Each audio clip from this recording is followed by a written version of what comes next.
Hello नमस्कार साथियों, मैं संतोष कुमार दांगी आज आपके लिए लेकर आया हूँ एक नया टॉपिक जो कि कक्षा 11th के बच्चों के लिए क्वेश्चन बैंक 2020-21 एमपी बोर्ड ने जो अपलोड किया है उसी टॉपिक पर हम डिस्कस कर रहे हैं। Class 11th subject English, general English का जो पेपर है हम उसका क्वेश्चन क्रमांक जो 8 है, जो क्वेश्चन क्रमांक 8 मल्टीपल चॉइस है ना, वहाँ ऑब्जेक्टिव क्वेश्चन है। उन ऑब्जेक्टिव क्वेश्चन को आज हम इस वीडियो में कवर करने जा रहे हैं और एग्ज़ाम की दृष्टि से ये ऑब्जेक्टिव क्वेश्चन आपको बेहद इम्पॉर्टेंट क्वेश्चन है। आप इन इम्पॉर्टेंट क्वेश्चनों को अच्छी तरह से लर्न कर लें, है ना। तो यहाँ पर जो क्वेश्चंस दे रखे हैं हम उन्हीं क्वेश्चनों को आज कवर कर रहे हैं। यहाँ आप क्वेश्चन क्रमांक 8 देख सकते हैं। क्वेश्चन क्रमांक 8 है आपका मल्टीपल चॉइस। यहाँ देख सकते हैं आप क्वेश्चन क्रमांक 8 multiple choice question from pros, यानी कि ये जो जितने भी सारे क्वेश्चन हैं ये कहाँ से लिए गए हैं क्वेश्चन, ये क्वेश्चन आपको पार्ट से लिए गए हैं। चूँकि क्लास 11th की जो बुक है ना हॉर्नबिल, उससे प्रश्न सारे बनाए गए हैं और उसी से लिया गया है। फर्स्ट क्वेश्चन हम देखते हैं। फर्स्ट क्वेश्चन है the portrait of a lady is written by. ये द पोर्ट्रेट ऑफ लेडी किसने लिखा है भाई, इसका राइटर लेखक कौन है? तो इसका लेखक कौन है? खुशवंत सिंह। फर्स्ट ऑप्शन इसका राइट रहेगा। कौन सा ऑप्शन? खुशवंत सिंह। दूसरा क्वेश्चन देखते हैं। In the village grandmothers use to feed. भाई जो उनकी दादी जब गांव में रहती थी ना, तब वो किसको खिलाती थी, है ना, दाना खिलाने का काम वो किसको करती थी? डॉग्स को करती थी, स्पारोस चिड़ियों को, कोकोस, या फिर वो क्राउस, है ना। तो यहाँ आपका आंसर क्या आएगा इसमें? Right answer dogs. जो गांव में जब उनकी दादी रहती थी तब वो कुत्तों को दाना या रोटी खिलाने का काम करती थी, है ना। क्वेश्चन क्रमांक 3, how did the grand mother spend her time in the city. उनकी दादी ने जब वो शहर में रहती थी, शहर में रहने के लिए चली गई थी। यदि आपने इस लेसन को भी यदि पढ़ा है तो हो सकता है कि ये सारे क्वेश्चन आपके लिए सॉल्व करना इजी भी हो सकते हैं और उसी क्वेश्चनों से ये क्वेश्चन बनाए गए हैं, है ना, उन्हीं लेसनों से। तो यहाँ क्वेश्चन क्रमांक 3 है, how did the grand mother spend her time in the city. जब उनकी दादी जब शहर में रहने के लिए चली गई थी तब वो अधिकतम टाइमिंग कैसे गुजारती थी, भाई उनका अधिकतम जो समय था ना वो कैसे खर्च करती थी। तो यहाँ स्पिनिंग व्हील से, है ना, वो जो पहिए को जो घुमाती थी जिससे वहाँ उनसे धागा बनाने का काम करती थी और उसी से स्पिनिंग व्हील से, ये इसका राइट आंसर रहेगा। क्वेश्चन क्रमांक 4, the chief character in the lesson the portrait of a lady. भाई इसका मुख्य पात्र कौन है? द पोर्ट्रेट ऑफ लेडी का मुख्य पात्र कौन है? तो इसका मुख्य पात्र कौन है? क्वेश्चन क्रमांक 4 का answer A, the grand mother.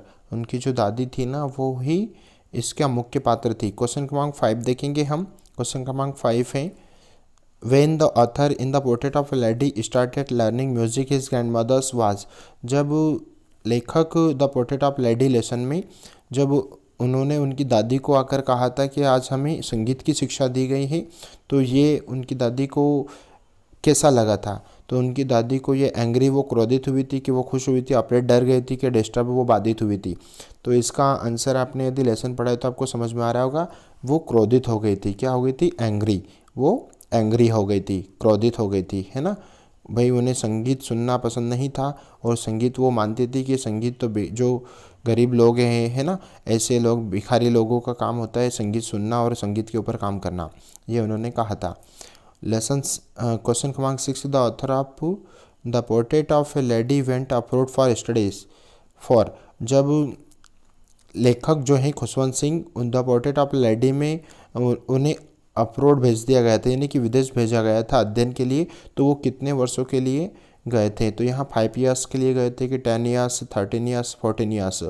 तो कितने ईयर्स के लिए गए थे? वो 5 ईयर्स के लिए गए थे। 5 वर्षों के लिए वहाँ विदेश अध्ययन के लिए गए थे। क्वेश्चन क्रमांक 7 है, the turning point in the friendship of the author and his grand mother was. जब उनकी दादी और जो लेखक है उनके बीच में जो मित्रता के बीच में जो टर्निंग पॉइंट आया था वो कहाँ पर आया था?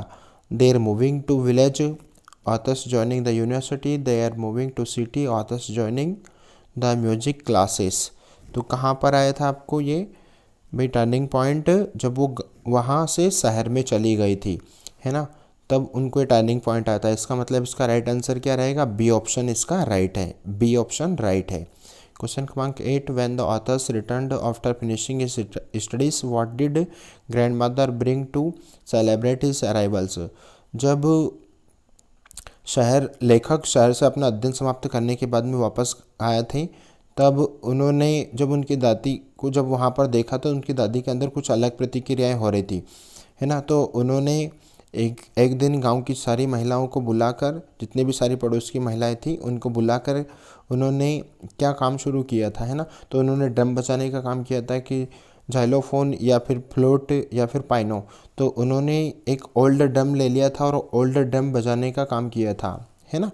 नेक्स्ट क्वेश्चन देखते हैं, the meaning of the word cherish. Cherish शब्द का अर्थ क्या है। चेरिश शब्द का अर्थ होता है, क्या होता है, संजोना। चेरिश मीन्स क्या होता है, संजोना, है ना। तो इसका राइट आंसर क्या रहेगा हमारा, टू हेट, है ना, घृणा करना, टू इग्नोर, अनदेखा करना, टू ओवरलुक या टू होल्ड डियर। तो राइट आंसर क्या रहेगा, डी ऑप्शन। डी ऑप्शन क्या है इसका, टू होल्ड डियर, ये इसका राइट आंसर रहेगा। नेक्स्ट क्वेश्चन देखते हैं, क्वेश्चन क्रमांक 10, in his ancestral village the author's lived with his. भाई जब गांव में ऑथर यानी कि लेखक किनके साथ में अपना जीवन यापन करते थे या किनके साथ में वो रहते थे, तो वो किसके साथ में रहते थे, अपनी दादी के साथ में रहते थे। सी ऑप्शन इसका राइट रहेगा, ग्रैंड मदर। क्वेश्चन क्रमांक 11, in which year the author went round the world voyage, है ना। ये नेक्स्ट लेसन से हैं। तो भाई वहाँ in which year the author went round the world watch, जब इससे पहले जो विश्व का जो आसपास चक्कर लगाना हुआ था वो कौन से सत्र में हुआ था। तो यहाँ पर A section, A answer right रहेगा, 1976, ए ऑप्शन राइट रहेगा। क्वेश्चन क्रमांक 12, what is the name of the boat. जो बोट थी, जो नाव थी, है ना, I am not afraid to die, उस लेसन से लिया गया है ये। तो जो नाव थी उस नाव का नाम क्या था, बोट, है ना। तो उसका नाम क्या था, वेव वॉकर नाम था। क्या उसका नाम था, ये ऑप्शन राइट रहेगा, wave walker. The name of the author's wife, जो लेखक था, है ना, उसकी पत्नी का नाम क्या था, लेखक की पत्नी का नाम क्या था। तो लेखक की पत्नी का नाम था मैरी, क्या था, मैरी। सुजान और ये उनके पुत्र थे, है ना, और ये दोनों ऑप्शन उसमें थे ही नहीं। तो यहाँ पर we are not afraid to die is written by, किसने लिखा है भाई ये, we are not afraid to die, हमें मरने का डर नहीं है, इज रिटन बाय, किसने लिखा, Gordon Cook and Alan East, किसने लिखा ये, गॉर्डन कुक, ए ऑप्शन इसका राइट रहेगा। क्वेश्चन क्रमांक 15 है, how many years ago voyage was made by Captain James Cook. भाई कैप्टन जेम्स कुक ने कितने वर्षों पहले उस विश्व की यात्रा की थी, है ना, उस समुद्री की यात्रा की थी। तो कितने वर्ष की थी, आपको आंसर समझ में आ रहा होगा कि वहाँ कितने वर्ष किया था उन्होंने, 2 ईयर्स आगो, यानी कि 200 वर्ष पहले उन्होंने, कैप्टन जेम्स कुक ने उस समुद्र की यात्रा की थी। हु डुप्लीकेट द वॉयज, है ना, भाई जो James cook, captain James Cook ने जो यात्रा की थी ना, उसका डुप्लीकेट, उसका कॉपी किसने किया था, कौन से राइटर ने किया है। तो उसका 16 का जो आंसर क्या रहेगा आपका right answer, Gordon Cook and Alan East, ठीक है। नेक्स्ट क्वेश्चन है क्वेश्चन क्रमांक 17, which is the world's largest sea. भाई विश्व का सबसे बड़ा, है ना, जो समुद्र है वो कौन सा है, इंडियन ओशन। राइट आंसर क्या रहेगा आपका, ए ऑप्शन राइट रहेगा, इंडियन ओशन। क्वेश्चन क्रमांक 18 की ओर जाते हैं, the author hired 2 of the ship. भाई जो लेखक था ना, लेखक ने दो क्रूमैन को लिया था, है ना, उन्होंने समुद्री यात्रा में जो हेल्प के लिए उन्होंने 2 क्रूमैन लिए थे कि उन्हें कभी भी इनकी आवश्यकता लग सकती है। तो 2 क्रूमैन लिया था, क्लेबर्स, ड्राइवर या मैकेनिक्स। तो उन्होंने क्या लिए थे, 2 क्रूमैन लिए थे, यानी कि फर्स्ट ऑप्शन इसका राइट रहेगा।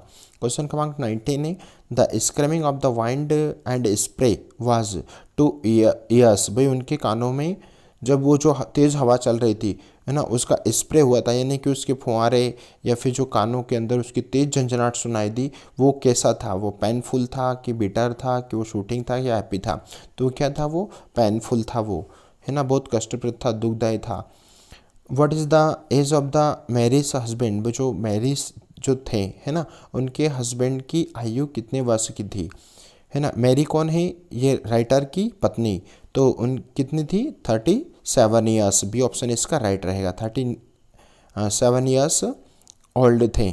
ठीक है, मैरिज हस्बैंड वाजा, भाई मैरिज जो थे, है ना, मैरी, उनके पति का नाम या उनके पति क्या थे भाई, इससे पहले वो क्या करते थे, तो वो टीचर थे कि डॉक्टर थे कि बिजनेसमैन थे कि साइंटिस्ट थे, वैज्ञानिक थे, तो वो क्या थे, बिजनेसमैन थे, है ना। इस प्रकार से अब नेक्स्ट क्वेश्चन देखते हैं। नेक्स्ट क्वेश्चन है आपका क्वेश्चन क्रमांक 22। The spirit of boat was, जो बोट थी ना, जो नाव थी, उसकी गति क्या थी, तो उसकी गति 8 नॉट्स में थी कि 7 नॉट्स में थी कि 18 नॉट्स में थी कि 9 नॉट्स थी। यदि आपने उस लेसन को पढ़ा तो इजीली आपको ये जितने भी सारे क्वेश्चन हैं आपको समझ में आ रहे होंगे और शायद आपके लिए सोल्व करना भी इजी हो सकता है ना। तो यहाँ पर उसका आंसर क्या आएगा, 8 नॉट्स में थी वो, है ना। और प्लीज़ यदि आप हमारे इस चैनल पर नए हैं, इससे शेष हम जितने भी सारे बाकी के जो क्वेश्चन है वो पार्ट 2 में सोल्व करेंगे। और यदि आप इसी प्रकार के हमारे क्वेश्चन को यदि समझते हैं तो शायद आपके लिए एग्ज़ाम में इनको सोल्व करना बहुत ही इजी हो जाएगा। और प्लीज़ यदि आप हमारे इस चैनल पर नए हैं तो मोस्टली रिक्वेस्ट है आपसे कि आप हमारे इस चैनल को सब्सक्राइब करें, दोस्तों मित्रों में शेयर करें, क्लासमेट्स में, और लाइक करें, ताकि आपको इसी प्रकार के जितने भी सारे वीडियोस हैं जो 11th की दृष्टि से इम्पोर्टेंट है या आने वाले टाइमिंग में हम जो इम्पोर्टेंट क्वेश्चन निकालेंगे उसको आप अध्ययन करें, ताकि आपको एग्ज़ाम फाइट करना बहुत ही ईजी हो जाएगा। Thank you for watching this video. Thank you so much.